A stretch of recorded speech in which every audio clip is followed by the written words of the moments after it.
Hello students and dear viewers, welcome back again Lux classes. A very good evening to all of you, and today in this video lecture I would like to discuss about the hemophilia. Hemophilia, that is also known as the name indicated, hemophilia. Hemophilia is also known as bleeders disease. Haemophilia को bleeders disease के नाम से भी जाना जाता है. This is very important point which we have to be keeping in our mind. Haemophilia को bleeders disease भी कहते हैं. बहुत इंपॉर्टेंट है, कई बार कॉम्पिटिटिव एग्जाम में पूछा गया है कि haemophilia is also known as bleeders disease. This disease is found in the royal family of Britain, that is the United Kingdom. यह बीमारी सबसे पहले ब्रिटेन यूनाइटेड किंगडम की रॉयल फैमिली में महारानी एलिजाबेथ के ख़ानदान में हुई थी, इसलिए इसको रॉयल डिजीज भी कहते हैं. It is known as royal disease because this disease was first time reported in royal family of Britain in United Kingdom. In haemophilia में होता क्या है? In haemophilia blood delays to clot. Haemophilia में जो blood होता है, delay माने देरी करता है, टू क्लाट माने होता है स्कंदन करने में, थक्का बनाने में. So it is very clear that haemophilia is a kind of disease. Its genes are located on the X chromosome. It is a recessive X linked disease. तो हीमोफीलिया में होता क्या है? In haemophilia blood delays to clot. Haemophilia में जो होते हैं, blood जो है, रक्त, डिले माने होता है देरी करते हैं, क्लाट माने स्कंदन करने में. तो हीमोफीलिया में जो रक्त होता है वह स्कंदन करने में देरी करते हैं, यानी ब्लड की क्लॉटिंग देर से होती है. अगर कोई पर्सन हीमोफीलिया से ग्रसित है, अगर किसी पर्सन को हीमोफीलिया की बीमारी हो गई है, कि कोई पर्सन हीमोफीलिया डिसऑर्डर से ग्रसित है, तो ऐसे पर्सन में थोड़ी सी माइन्यूट इंजरी या माइनर इंजरी हो जाती है, तो रक्त का थक्का नहीं बनता है, या दूसरे शब्दों में कहें कि रक्त का थक्का देर से बनता है. Blood delays to clot and even a minor injury. अगर एक माइनर इंजरी होती है, एक बहुत छोटी सी चोट लग जाती है, तो रक्त का धक्का बहुत देर से बनता है. May causes the death of the sufferer. तो अगर छोटी सी भी इंजरी हो जाती है, माइनर इंजरी हो जाती है, छोटी चोट लग जाती है, छोटा घाव हो जाता है, छोटा कट लग जाता है, तब भी ब्लड का थक्का जो है बहुत देरी से बनता है. इसकी वजह से जो सफरर होता है, जिसको यह बीमारी होती है, उसकी डेथ हो जाती है due to the excessive bleeding. क्योंकि अत्यधिक रक्तस्राव हो जाता है. एक्सेसिव माने अति या ज़्यादा, ब्लीडिंग माने रक्तस्राव. क्योंकि ब्लड क्लॉटिंग देर से होती है, रक्त का थक्का देर से बनता है, तो छोटी सी माइन्यूट इंजरी के पश्चात भी ब्लड क्लॉटिंग ना होने के कारण, ब्लड क्लॉटिंग देर से होने के कारण अत्यधिक रक्तस्राव हो जाता है. अत्यधिक रक्त जो है शरीर से निकल जाता है, जिससे जो सफरर है उसकी मृत्यु हो जाती है. In man is restricted entirely to the male members of the person. मनुष्य में ये इन मैन इज रिस्ट्रिक्टेड माने सीमित रहना, इंटायरली माने पूरी तरीके से. मनुष्य के केस में अगर देखा जाए तो यह बीमारी जो होती है वह मनुष्य के केस में अगर देखा जाए तो यह बीमारी पूरी तरह से परिवार के नर सदस्यों तक सीमित होती है. The person which contain the recessive genes for haemophilia. ऐसे पर्सन जो कि द पर्सन माने ऐसे व्यक्ति, व्हिच माने जो कि कंटेन माने धारण करते हैं, ऐसे पर्सन ऐसे व्यक्ति जो हीमोफीलिया के रिसेसिव जीन को धारण करते हैं. कुल मिलाकर के अगर हीमोफीलिया डिजीज है तो इसका मतलब है कि ऐसे पर्सन की एक्स क्रोमोसोम पर हीमोफीलिया के जीन्स पाए जाते हैं, रिसेसिव जीन पाए जाते हैं. सो it is very clear that the person which contain the recessive gene for haemophilia like in normal clotting substance. तो ऐसे पर्सन, ऐसे व्यक्ति, ऐसे पर्सन जो कि हीमोफीलिया के रिसेसिव जीन को धारण करते हैं, उनके पास सामान्य क्लॉटिंग सब्सटेंस थ्रोम्बोप्लास्टिन जो ब्लड में होता है वो अनुपस्थित होता है। चूँकि ब्लड क्लॉटिंग करने के लिए जो रिस्पॉन्सिबल होता है थ्रोम्बोप्लास्टिन, चूँकि ऐसे पर्सन जिसमें हीमोफीलिया के रेसेसिव जीन पाए जाते हैं, ऐसे व्यक्तियों में ब्लड क्लॉटिंग सब्सटेंस थ्रोम्बोप्लास्टिन जो होता है वो अनुपस्थित हो जाता है, उनके ब्लड में अनुपस्थित हो जाता है। इस प्रकार से माइनर इंजरी के पश्चात कॉजेज द कंटिन्यूस ब्लीडिंग, और लगातार रक्तस्राव होता रहता है, and ultimate death of the person due to the haemorrhage, और अंततः जो होती है पर्सन यानी व्यक्ति की मृत्यु हो जाती है ड्यू टू हीमोरेज, माने होता है अत्यधिक रक्तस्राव के कारण। आगे बहुत इंपॉर्टेंट है, this hereditary disease was reported by John Kutto of Philadelphia in 1803 in man. इस बीमारी को सबसे पहले, इस हेरिडिटरी डिजीज को सबसे पहले रिपोर्ट किया गया था, इस हेरिडिटरी डिजीज को सबसे पहले पता लगाया था जॉन कुट्टो ने फिलडेल्फिया के 1803 में मनुष्य में। In the man this hereditary disease was first time reported by John Kutto of Philadelphia in 1803 in the man. It is very clear that this hereditary disease was reported by John Cutto of Philadelphia in 1803 in man. तो यह hereditary disease जो है इसको सबसे पहले John कुट्टो नामक वैज्ञानिक ने 1803 में बताया था। दिस हेरिडिटरी डिजीज, दिस माने यह हेरिडिटरी माने आनुवांशिक, डिजीज माने बीमारी, इस आनुवांशिक बीमारी के बारे में सबसे पहले फिलडेल्फिया के जॉन कुट्टो ने 1803 में बताया था मनुष्य में। Haemophilia is caused by A sex linked recessive gene. Haemophilia की जो बीमारी होती है, हीमोफीलिया की बीमारी का कारण क्या होता है? Sex linked recessive gene. Sex linked recessive gene का मतलब होता है sex linked recessive gene located in the X chromosome. Haemophilia जो होती है, haemophilia is caused by A sex linked recessive gene located in the X chromosome. Haemophilia का कारण क्या है कि सेक्स लिंक्ड रिसेसिव जीन जो होते हैं वो एक्स क्रोमोसोम पर पाए जाते हैं। It is inherited strictly same manner as in the colour blindness. या वैसे ही वंशानुगत होते हैं जैसे कि कलर ब्लाइंडनेस होता है।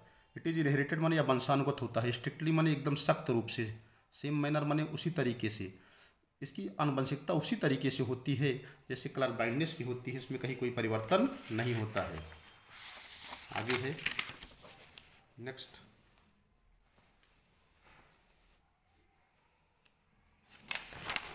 Single gene in man results in disease. Single gene in man results in disease, एक सिंगल जीन जो होता है मनुष्य में, उसके कारण जो होती है या बीमारी हो जाती है haemophilia. Single gene in man results in disease haemophilia, एक सिंगल जीन जो होता है जो मनुष्य में पाया जाता है उसी कारण हीमोफीलिया की बीमारी हो जाती है। Whereas a women needs to such gene for the same, जबकि फीमेल में इस बीमारी को होने के लिए 2 जीन्स का होना बहुत ज़रूरी है। Haemophilia in female is very rare. और अगली इंपॉर्टेंट इन्फॉर्मेशन ये है कि haemophilia in female is very rare. Haemophilia की जो बीमारी होती है फीमेल में बहुत रेयर होती है, फीमेल में बहुत कम होती है। And it is obvious that, और ऐसा माना जाता है कि it could not occurs with the same degree of the severity as in the man.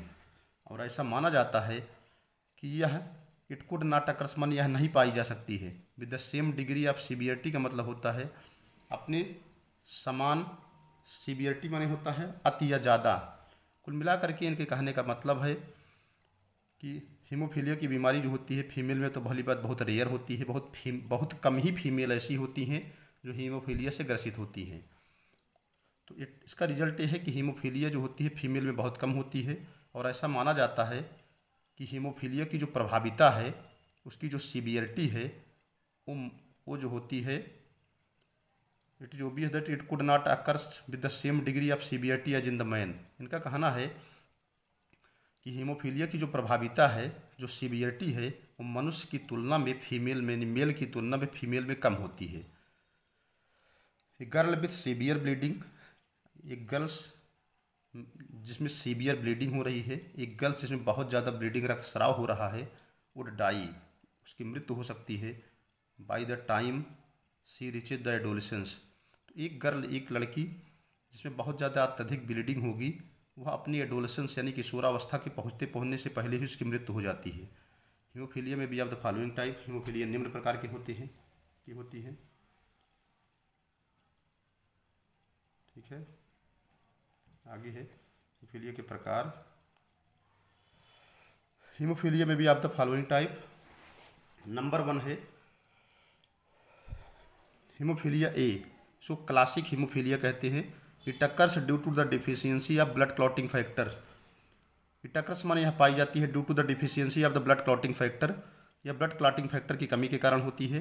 Blood clotting factor का नाम है AHF, एंटी हीमोफिलिक फैक्टर।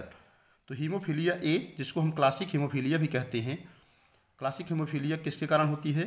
क्योंकि रक्त में ब्लड क्लॉटिंग फैक्टर 8, जिसका 8वें ब्लड क्लॉटिंग फैक्टर की कमी हो जाती है, जिसको एंटी हीमोफिलिक फैक्टर कहते हैं। सेकंड है हीमोफीलिया बी, इसको क्रिस्टमास डिजीज भी कहते हैं। It occurs due to the deficiency of blood clotting factor 9th। तो हीमोफीलिया बी, जिसको क्रिस्टमास डिजीज भी कहते हैं, ये किसके कमी से होती है? It occurs due to the blood clotting factor 9th। यह ब्लड क्लॉटिंग फैक्टर, यह 9वें ब्लड क्लॉटिंग फैक्टर की कमी से होता है, जिसको कहते हैं PTC, प्लाज्मा थ्रोम्बोप्लास्टिन कंपोनेंट। तो हीमोफीलिया बी, जिसको हम क्रिस्टमास डिजीज भी कहते हैं, ये किसकी कमी से होती है? ये 9th ब्लड क्लॉटिंग फैक्टर की कमी से होती है, जिसका नाम है प्लाज्मा थ्रोम्बोप्लास्टिन कंपोनेंट। थर्ड है हीमोफीलिया सी, रेयर होती है एंड ऑटोसोमल होती है, बहुत कम होती है, इसके जीन्स जो है ऑटोसोम पे पाए जाते हैं। It occurs due to the deficiency of blood clotting factor 11th। तो it occurs due to the deficiency of blood clotting factor 11th। Haemophilia C जो होती है, ब्लड क्लॉटिंग फैक्टर 11th की कमी से कारण होती है, जिसका नाम है PTA, plasma thromboplastin antecedent. The inheritance of haemophilia disease can be understand by the following example. जो हीमोफीलिया डिजीज है, the inheritance of haemophilia disease की जो आनुवंशिकता होती है, can be understand by the following example. Haemophilia की आनुवंशिकता को निम्न उदाहरणों के द्वारा अच्छे से समझा जा सकता है।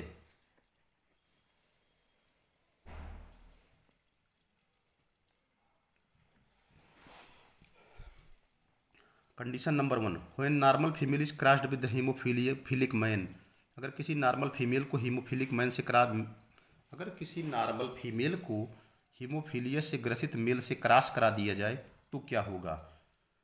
When a normal female is crossed with the haemophilic male, अगर किसी एक नॉर्मल फीमेल को, नॉर्मल सामान्य महिला को हीमोफीलिया से ग्रसित मेल से क्रॉस करा देंगे, then in the F1 generation, तो F1 जनरेशन में क्या होता है?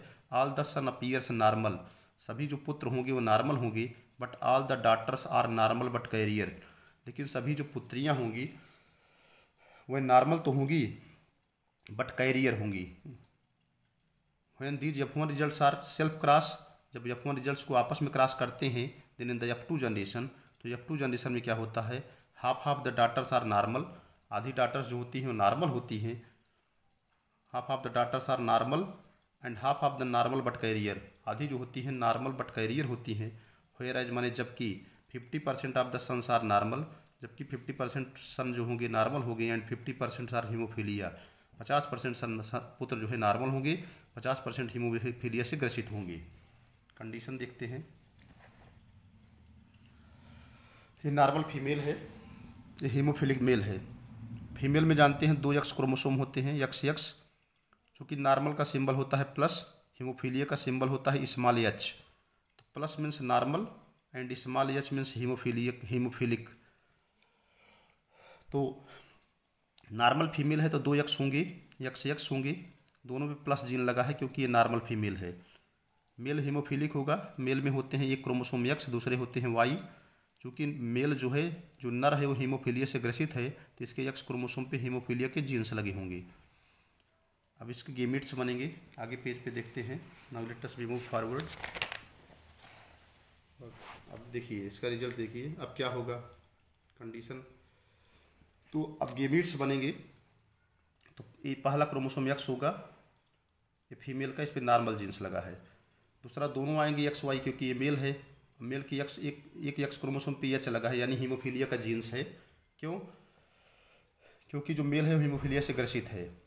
क्रॉस करेंगे, पहले X इस X से करेगा, फिर यही X Y से करेगा, हो जाएगा X और Y। पहले यही यक्स इस यक्स से करेगा, तो इस यक्स पर प्लस जीन था और इस यक्स पर क्या है, एच जीन है, तो यक्स पे प्लस जीन, यक्स पे एच जीन, तो यानी ये नॉर्मल बट कैरियर डॉटर होगी, क्योंकि यक्स यक्स माने फीमेल होगी, तो फीमेल में इस फीमेल के एक यक्स क्रोमोसोम पे नॉर्मल जीन है, एक यक्स क्रोमोसोम पे हीमोफीलिया का जीन है, तो इसका मतलब क्या है, यह फीमेल जो है वो नॉर्मल तो है लेकिन कैरियर है। दूसरी तरफ सन देखिए, एक यक्स है एक वाई है, तो सन जो है प्लस है यानी नॉर्मल का जीन्स है, तो यानी नॉर्मल सन है इन F1 जनरेशन। आगे क्या करते हैं,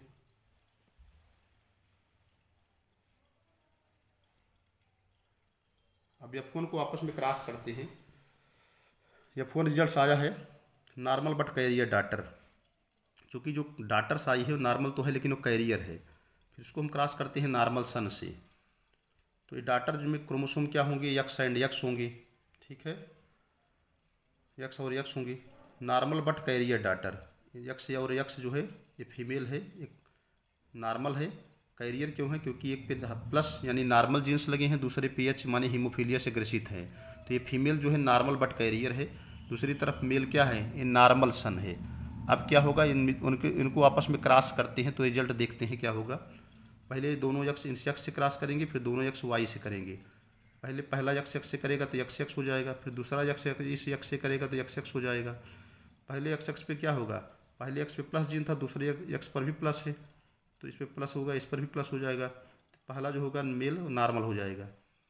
दूसरा यक्स पे एच है और इस यक्स पर क्या है, नॉर्मल है, तो एच हो जाएगा, इस पर नॉर्मल हो जाएगा, क्योंकि ये दोनों फीमेल है, ये नॉर्मल डाटर होगी क्योंकि दोनों पे प्लस प्लस है। ये भी डाटर नॉर्मल होगी, लेकिन चूंकि इस पर एक यक्स क्रोमोसोम पे नॉर्मल जीन्स है, दूसरे यक्स क्रोमोसोम पे हीमोफीलिया का जीन्स है, तो नॉर्मल बट कैरियर होगी, ठीक है। तीसरा क्या है, अब यही दोनों यक्स इस वाई से करेंगे, पहले यक्स जो है वाई से करेगा तो पहले यक्स पे क्या है, ये प्लस है, वाई जो है नॉर्मल है, पहला यक्स प्लस है यानी नॉर्मल है, दूसरा वाई नॉर्मल है, तो यानी जो पुत्र होगा पहला वाला वो नॉर्मल होगा। दूसरे यक्स क्रोमोसोम पे क्या है, हीमोफीलिया का जीन्स है, ये भी करेगा वाई से क्रोमोस क्रॉस, तो यक्स और वाई, तो पहले यक्स पर एच जीन यानी हीमोफीलिया से ग्रसित है, तो इस सन जो है हीमोफिलिक हो जाएगा। इस तरह से डाटर्स जो होंगी नॉर्मल बट कैरियर होंगी, और ठीक है, half of the daughters are normal but carrier, ये डाटर नॉर्मल है, यह डाटर नॉर्मल बट कैरियर है, यह पुत्र जो है नॉर्मल है, यह पुत्र हीमोफिलिक सन है, ठीक है। तो अगर इसका कंक्लूजन देखें तो होगा क्या, daughters all are normal but carrier, daughters क्या हैं, ये डाटर्स हैं, ये भी नॉर्मल है, ये भी नॉर्मल है, तो daughters all are normal, daughters अभी नॉर्मल है बट क्या है, कैरियर है, so all the daughters are normal but carrier, whereas 50% of the sons are normal and 50% sons are the haemophilic. यहाँ पर 50% सन क्या है, नॉर्मल है एक्स वाई, लेकिन अगला 50% क्या है, हीमोफिलिक सन है, यानी 50% sons are normal but the 50% sons are the haemophilic son, it means they are suffering from the haemophilia disease. Crossing आपको एकदम क्लियर ही हो गई है, क्लैरिटी है, इसमें बहुत अच्छे से समझ लीजिए। पहले इन दोनों यक्स को इस यक्स से क्रॉस करते हैं, फिर दोनों ये यक्स को वाई से करते हैं, तो इस तरह से पहले दोनों यक्स को क्रम से करिएगा, पहले इस यक्स को पहले यक्स से, फिर दूसरे यक्स को फिर इसी यक्स से करिएगा, फिर दोनों यक्स को वाई से करा देंगे, तो इस तरह के रिजल्ट्स आ जाएंगे इसमें जो है। और डाटर्स जितनी होंगी वो नॉर्मल होंगी बट कैरियर होंगी, but the son 50% sons are normal and 50% sons are diseased, that is suffering from the haemophilia disease. So thanks to all of you watching the video, इस चैनल को watch करते रहिएगा, देखते रहिएगा, बहुत बहुत इंपॉर्टेंट टॉपिक है, इससे बहुत सारे क्वेश्चंस कॉम्पिटिटिव एग्जाम में पूछे जाते हैं। हीमोफीलिया क्या है, ब्लीडर्स डिजीज क्या है, किस में पाया जाता है, कितने तरह के हीमोफीलिया होते हैं, और क्रॉसिंग पे भी क्वेश्चंस आते हैं। सो तमाम क्वेश्चंस इससे बनते हुए हैं। सबसे पहले किसने डिस्कवर किया था, इसमें कौन सा फैक्टर अनुपस्थित होता है। So thanks to all of you watching the video, thank you very much. Channels को लाइक करते रहिएगा, सब्सक्राइब करते रहिएगा। Thanks to all of you watching the video, thank you.